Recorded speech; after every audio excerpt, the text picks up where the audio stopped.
តើយើងគួរធ្វើបែបណាដើម្បីដឹងថាយើងមានជំងឺទឹកនោមផ្អែមឬក៏អត់ចា៎ជម្រាបសួរបងប្អូនទាំងគ្នាខ្ញុំឆេងហួរថ្ងៃនេះគឺនាងខ្ញុំមកចែករំលែកតកតងទៅនឹងជាតិស្ករនៅក្នុងឈាមចា៎ដែលយើងដឹងថាយើងមានជំងឺទឹកនោមផ្អែមឬក៏យើងមានសុខភាពល្អធម្មតាអញ្ចឹងដើម្បីឲ្យយើងដឹងមានវិធីពីរទី1គឺតេស្តទៅលើឈាមចា៎ទី2គឺពិនិត្យមើលទៅលើ A1C ចា៎ដើម្បីយើងដឹងថាយើងមានជំងឺទឹកនោមផ្អែមឬក៏យើងមានសុខភាពល្អធម្មតាចា៎អញ្ចឹងមុនពេលដែលបងប្អូនទៅពិនិត្យមើលឈាមនេះសូមបងប្អូនកុំតន់ញ៉ាំអីចា៎បើន័យថាបងប្អូនញ៉ាំអីពេលល្ងាចធម្មតាទៅក៏ប៉ុន្តែភ្ញាក់ពីគេងព្រលឹមឡើងបើយើងត្រូវតែទៅពិនិត្យមើលឈាមសូមកុំទាន់ញ៉ាំអីចា៎ដើម្បីឲ្យយើងទទួលបានលទ្ធផលមួយច្បាស់ជាងបើសិនជាបងប្អូនពិនិត្យមើលឈាមជាតិស្ករនៅក្នុងឈាមរបស់យើងចា៎ដែលអាចមានចន្លោះ80ទៅ115ចា៎មីលីក្រាមចា៎បើន័យថាបងប្អូនអត់មានបញ្ហាអីទេបងប្អូនមានសុខភាពល្អធម្មតាចា៎ប៉ុន្តែបើសិនជាបងប្អូនតេស្តមើលទៅចា៎ជាតិស្ករបងប្អូនស្រាប់តែចាឡើងចារហូតពី100ទៅដល់120ជាងចា៎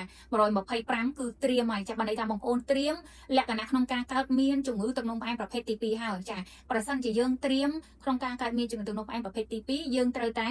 ហាត់ប្រាណធ្វើលំហាត់ប្រាណឲ្យបានទៀងទាត់ហើយកាត់បន្ថយទៅលើរបបចំណីអាហារមួយចំនួនជាតិស្ករយើងអាចនឹងចុះមកធម្មតាវិញក៏ប៉ុន្តែបើសិនជាបងប្អូនដឹងអញ្ចឹងហើយថាយើងត្រៀមក្នុងការកើតមានជំងឺទឹកនោមផ្អែមហើយយើងអត់ធ្វើលំហាត់ប្រាណយើងអត់ថែទាំសុខភាពយើងអត់កាត់បន្ថយទៅលើចំណីអាហារមួយចំនួនដែលវាមានជាតិស្ករខ្ពស់នោះជាតិស្ករនឹងកាន់តែឡើងកាលណាដែលជាតិស្ករឡើងរហូតទៅដល់126 130ឡើងទៅបើន័យថាបងប្អូនកើតមានជំងឺទឹកនោមផ្អែមប្រភេទទី2ហើយចាហ្នឹងគឺជាចំណុចមួយដែលយើងដឹងថាយើងលើសជាតិស្ករហើយយើងមានជំងឺទឹកនោមផ្អែមទី2គឺយើងត្រូវតេស្តទៅលើ A1C ទៀតដើម្បីឲ្យយើងដឹងថាយើងពិតជាមានជំងឺនឹងមែនចាហើយការតេស្តទៅលើចាជាតិស្ករនិង A1C នេះយើងមិនមែនធ្វើម្ដងនឹងចប់ហើយយើងសន្មត់ថាអូយើងមានជំងឺទឹកនោមផ្អែមទេការច្បាស់គឺយើងត្រូវតែពិនិត្យ2ដងបន្ថែមទៀតចាបើន័យថាបងប្អូនតេស្តម្ដងហ្នឹងហើយទទួលបានលទ្ធផលហើយស្អែកបងប្អូនត្រូវតែតេស្តមើលម្ដងទៀតបើសិនជាលទ្ធផលចេញមកដូចគ្នា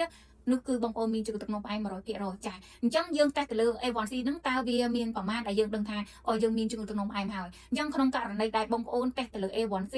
ចាបើសិនជាបងប្អូនតេស្តទៅវាតូចជាង5.7បើន័យថាត្រឹម 5.7 ហ្នឹងវាចុះមកក្រោមអាច5.4 5.3 5.5អីអាហ្នឹងគឺអត់អីទេបើន័យថាយើងធម្មតាប៉ុន្តែបើសិនជាបងប្អូនតេស្តមើលទៅឃើញ